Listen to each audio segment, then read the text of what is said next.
Welcome to We've Got Issues, Girl. We are a weekly podcast for women who are curious about politics.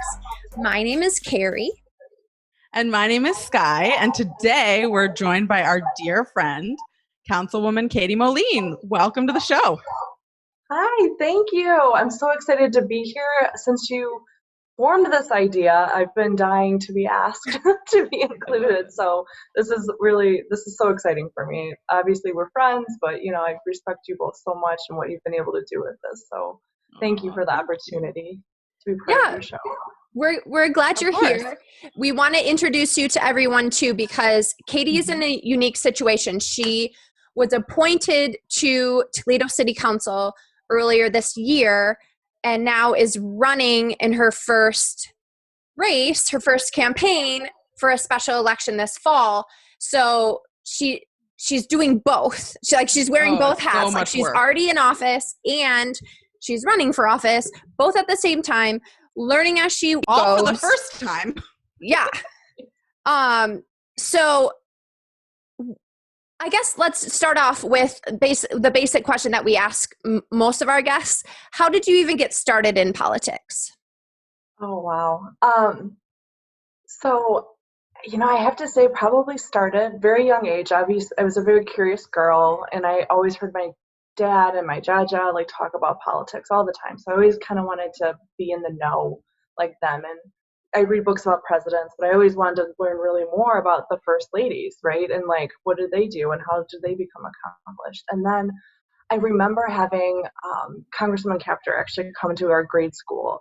And and at that point, I hadn't really recognized that women could be in positions of power like that they could be so close to the president, or they could be, leaders like that. And I was just so inspired. And then I would say in the next year or two, she formed, I think it was called the Youth Democracy Corps. And she asked full young girls and young men to be part of it. And it was so cool because I remember a couple events I went to, we got to see the immigration swearing in to become citizens. We were able to go to the 180th and get on a plane. I mean, just things that just seemed so out of reach, to a normal person, and being able to experience it as a young girl.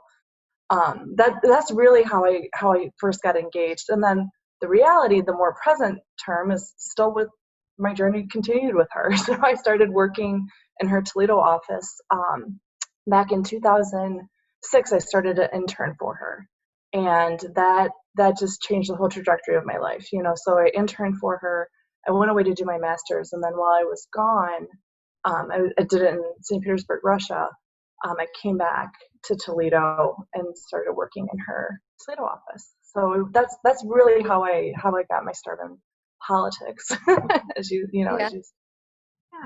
love it. And so you're doing all of this, running, being an elected official for the first time. Full disclosure, Carrie and I are running Katie's campaign, which is super fun. I mean, Katie, and our listeners and viewers know Carrie and I are best friends and soulmates. So we love spending time together. But it's so interesting, and it's such an interesting and exciting challenge to run a campaign together and to be able to tag team. And obviously this year is very unique.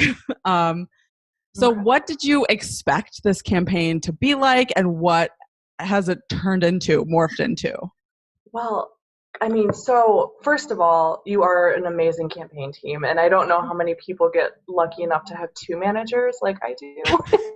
So this, that are so qualified and so good, and I think you've just done an excellent job this year, especially as you've mentioned, what a year, right? And so, this being my first time ever running and ever being in an elected office, I honestly didn't know what to expect other than what I had done maybe to help volunteer on other campaigns. But, I definitely had the expectation of going door to door and going to festivals and going to parades and really meeting a lot of people in Toledo, really getting to know all the different neighborhoods. And I was so looking forward to that. I was really, really looking forward to that. And what this has obviously turned into is we're all homebound, more or less, and so it's finding new ways to meet voters. And so that's been a unique challenge.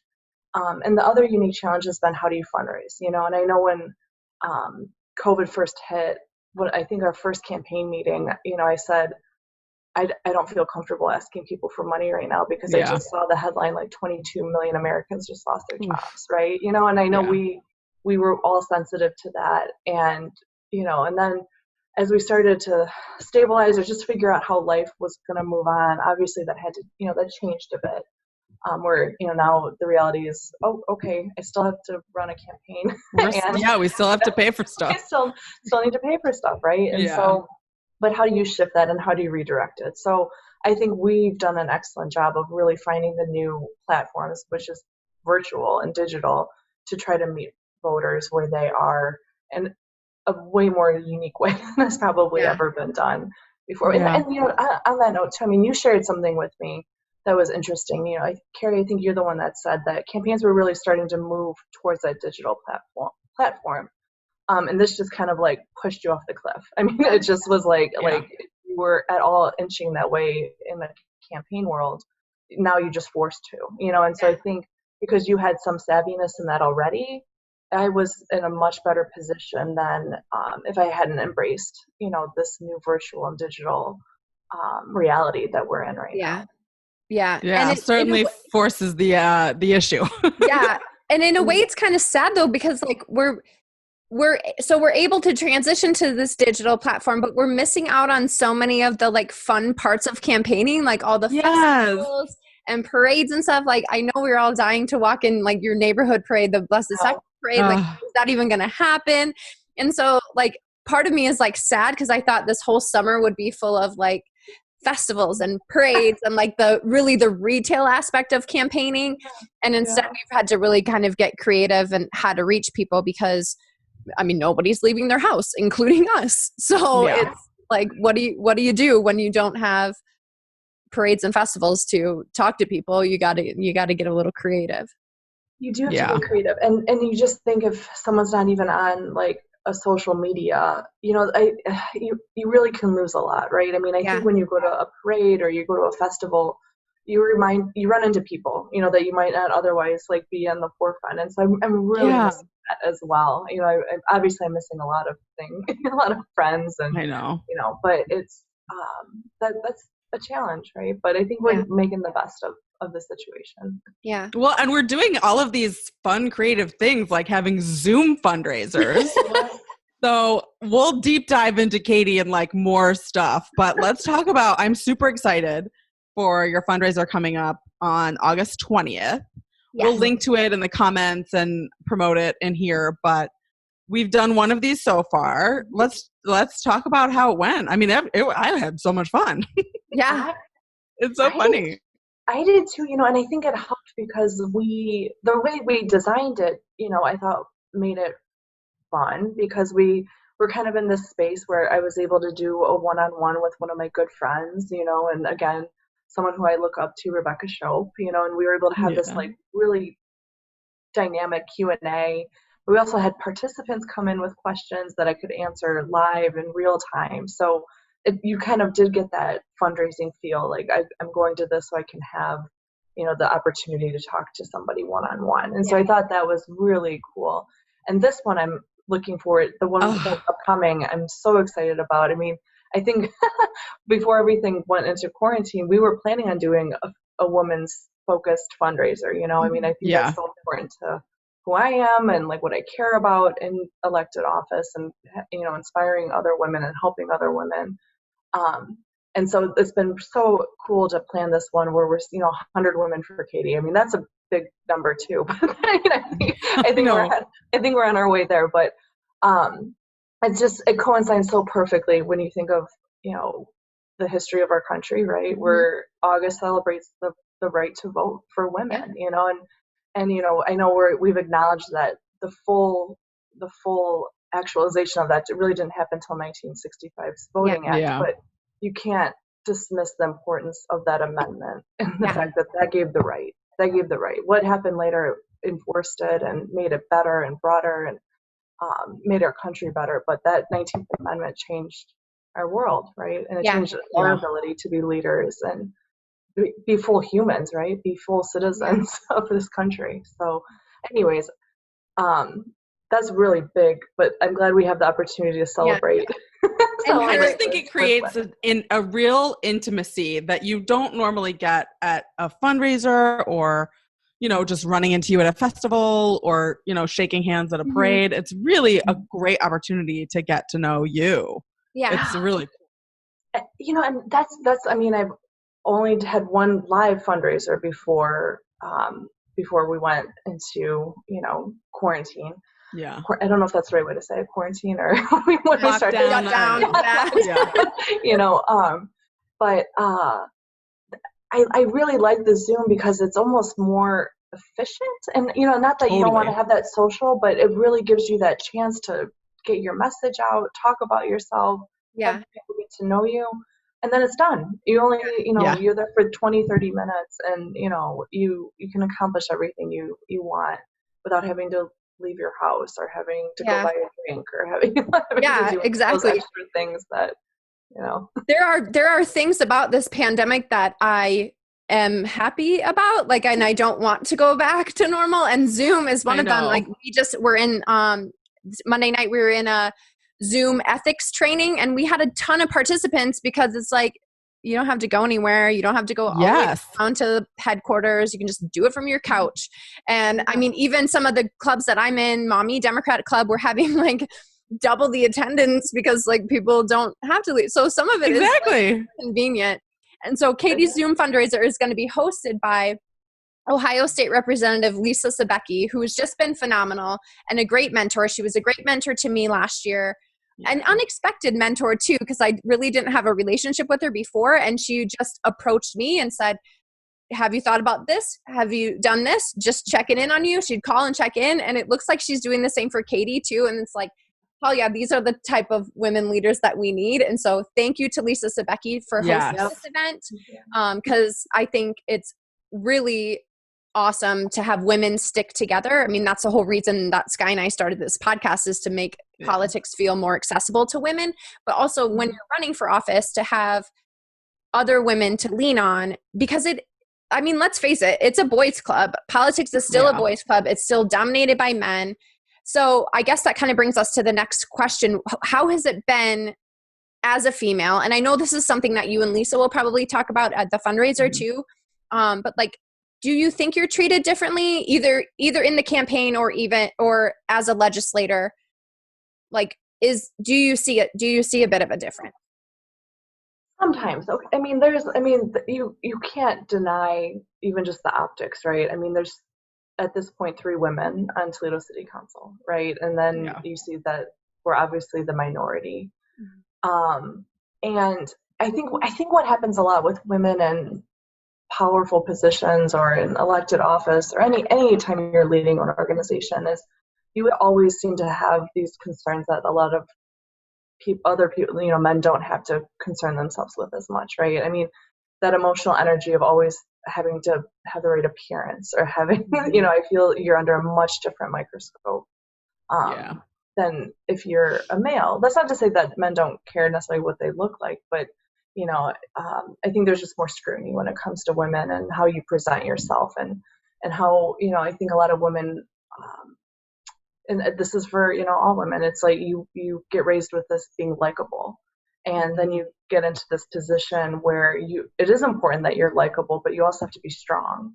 Yeah. And you have to be tough, and you have to be able to, hang with the men or you won't be respected and you won't be able to get anything done. And so what I've noticed is that that's a very hard balancing act, where I still want to keep that part of me that, is nice and, and wants to help everybody, with the other part where I want to be respected, and I want, my credentials to be, highlighted and shown that, I do bring value to this position because of what I've done with my life and my experiences, and my education. Yeah. So I don't know if that's a complete answer, but that's what I've noticed. I guess what I've noticed, right? But I feel like that's what I've noticed even in the private sector, Oh, absolutely. I'm sure. Yeah. it's your whole life, you know. Yeah, whether and there's a lot of actual like data and studies to back this up too. I think it's the Barbara Lee Family Foundation does a lot of this.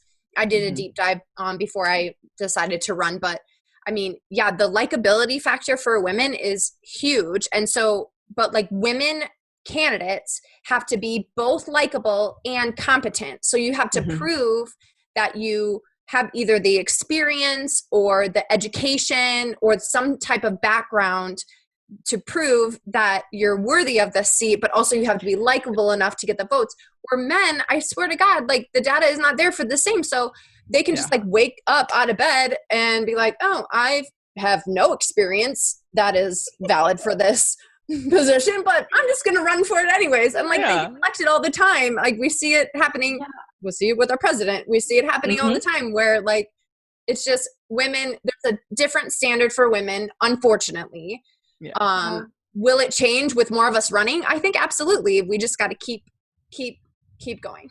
Keep running and keep encouraging that. You know, I think there's some women that have a really good relationship with each other that encourage them to be strong like they are and just say like, no, keep going. Like I got your back, you know, if you need this. That raised an interesting point. One thing I did notice, it was actually my predecessor, you know, had kind of said something, Sandy Spang had said something to me about, you know, how you describe yourself. And I really took that to heart because sometimes people just describe themselves as, you know, well, I'm the financial guru. And who made you that? Like, you know, like men, I feel, have this ability to self-describe a lot more than we do. Where, you know, if they've had one idea that was a great financial idea, they're all of a sudden an expert on it. Where women to be a published author, a doctor, and, you know, like a CPA, where they would feel maybe I could consider myself an expert. You know, on one of these things, maybe I could talk about it. And I think we need to be better at defining ourselves and you know, and telling people who we are and not being so scared that it has to be perfect. Yes.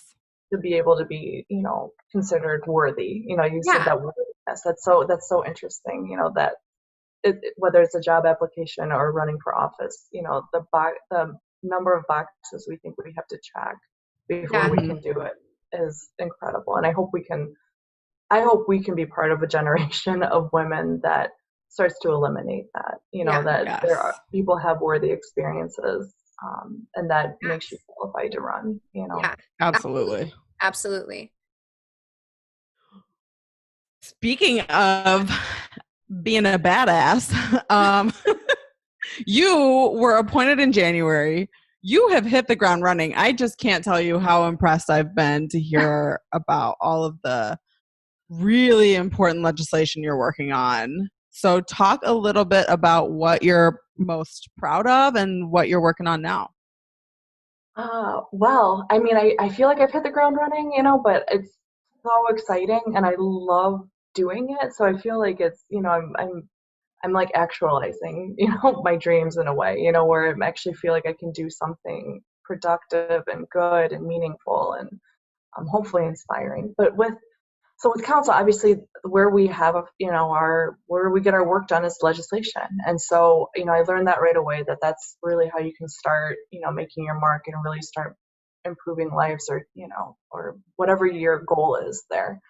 And so immediately, you know, I started doing some resolutions, right? I mean, COVID hit, I said, okay, we need to highlight Heroes Fund, right? You know, my husband's a first responder. You know, they need to be recognized. We need to keep them safe. We need to compensate them for what they do, you know, during this time when we need them so desperately to keep our country safe and healthy. And, but beyond that, and then obviously because of COVID, we had this economic crisis, right? And so I was able to use my background as a CPA to really start diving in, you know, day one with budget issues, right? And saying, you know, how do we, you know, advising, right? And saying, you know, how are we going to address this? You know, is this estimate right? I mean, is it 25 million? What does that look like? What do we have to cut? What do we have to do as a result of this? You know, and so I've been part of that process, which has been, you know, really interesting. And we're starting the next year already. And, you know, and this is unprecedented. I mean, I know we keep saying unprecedented, but it's really incredible what we're going through. But what I'm most proud of and most excited of is this ethics legislation that I was able to pass just earlier in July. So obviously council went through a devastating ordeal with losing 4 of our members to accusations of,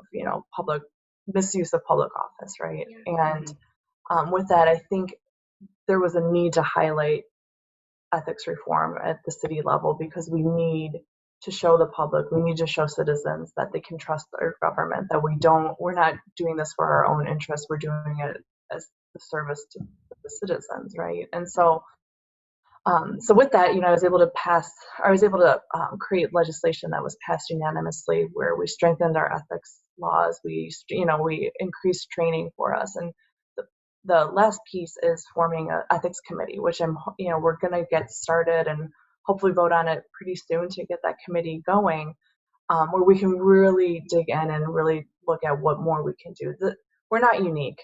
Other municipalities have been through a similar situation. And they've been able to pass good legislation to strengthen their ethics. And I think it's more important than ever. We have, an important levy coming up that we absolutely need to pass to have our city function. And so we need to demonstrate to the public that we are deserving of their trust. We can, manage their money and serve them ethically into the highest standards. Yeah. We had a couple guests on from different city councils across the state, Liz Brown in Columbus, the fabulous women of Reynoldsburg. And it's so interesting to hear the way y'all communicate with each other and share ideas. I mean, you don't need to reinvent the wheel with this stuff. Corruption is not new. And so we've got, examples to work from. And it's so good that you have a good working relationship with other people around the state too. Absolutely. That has been incredibly helpful. Columbus has done some really great work in that area, and I'm hoping to borrow some of what they did, but obviously tailor it to Toledo and what we can do here. So, like you said, there's a lot out there that can be implemented here, and so I'm just so excited to see what this is what's going to happen.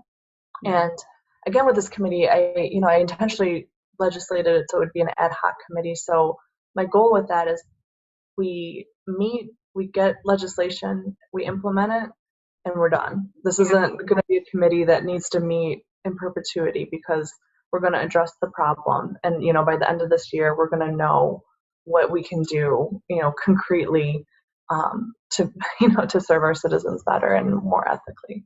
Yeah. Awesome. I know we talked about this like on the campaign side and how that has changed because this is such an odd year, but are you finding it challenging to navigate? I mean, this is new for you, so like you're just learning how to legislate. You're doing a pretty good job, but are you finding it hard to navigate because, you have virtual meetings? How is the public reaching out to you, or are they? It's such an odd time because, nothing is normal. And so you have to learn this normal process, except like it's different this year. So you're just learning a brand new way of life. So like, how has it been to kind of navigate city council in a way? That's a great question. So, I really only had about 2 months of what, I guess, the way it was done before. Right. And so that's, and in that 2 months, I felt like I was drinking water from a fire hose times 100. It was just every day was hit the ground running, just completely absorbing so much information and how things are done and, who, and working with 12 new people and their staff, right? So that's so much already.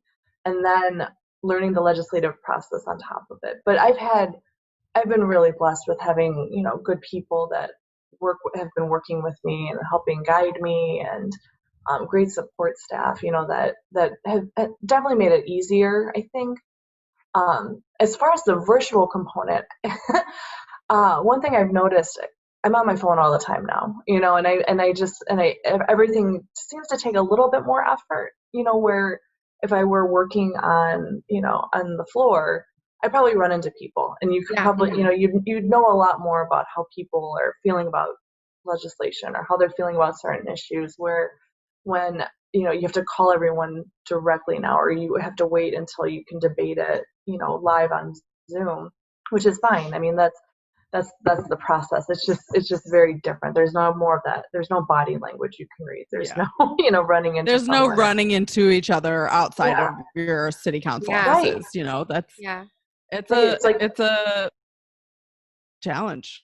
Yeah, I mean, everyone's like their little box on Zoom, versus like this person that I've talked to about their wife or their son. It's like they're just, you don't have those opportunities really, and I think that's a shame, because I think we probably I think any organization works well together when they have those connections, right? And so I'm looking forward to when we can go back and do that again. The efficiency though of Zoom cannot be understated though, because you can just log on from your home office, and you have your council meeting, and it's pretty seamless versus having to run down to the first floor and having to make sure you have all your papers and and well, and I find generally, at least when I was with the commissioners and doing different jobs that I've had in one government center, it's kind of an intimidating place to come to. And parking is a friggin' nightmare. So, I hope that people feel more comfortable interacting with their government, or, feel like they can still do that. That's a great point, Sky, that I didn't mention.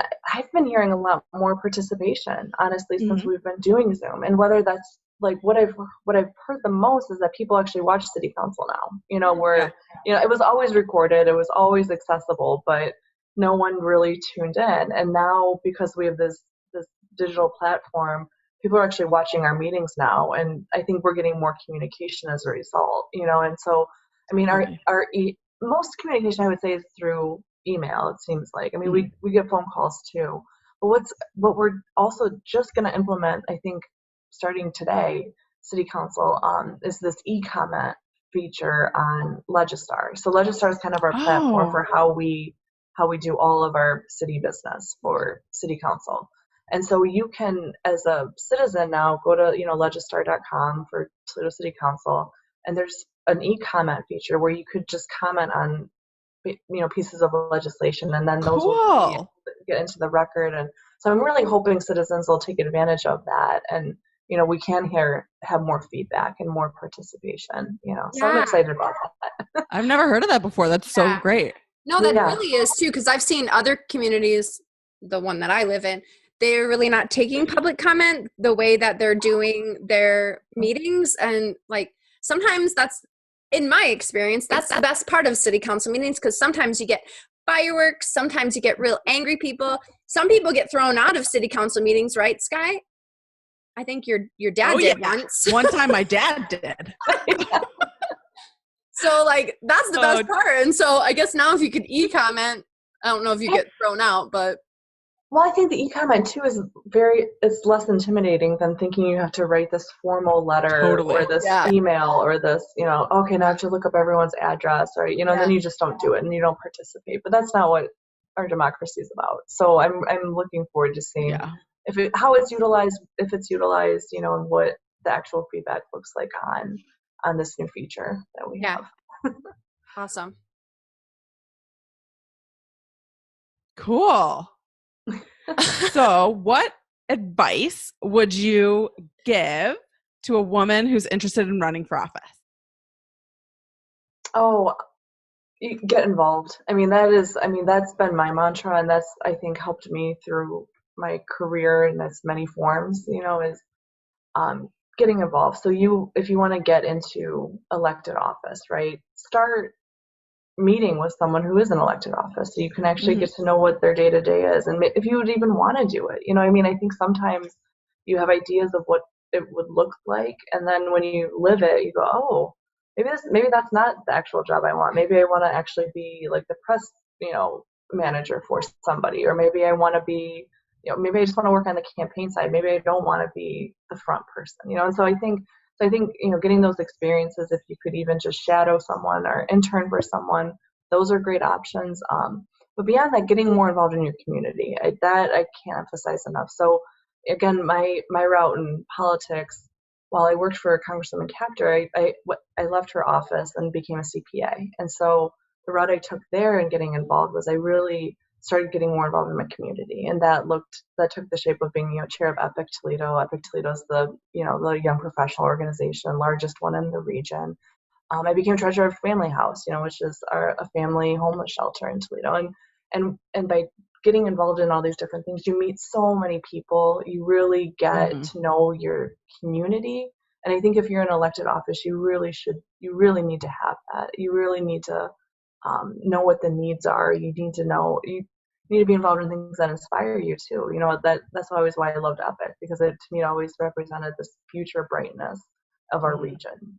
But then also keeping in touch with those that have the most needs, the most vulnerable people too, because we're all in this community together, right? And so I think it's really important that elected officials or anybody in a position of leadership, whether elected or private sector, has that background or has those experiences.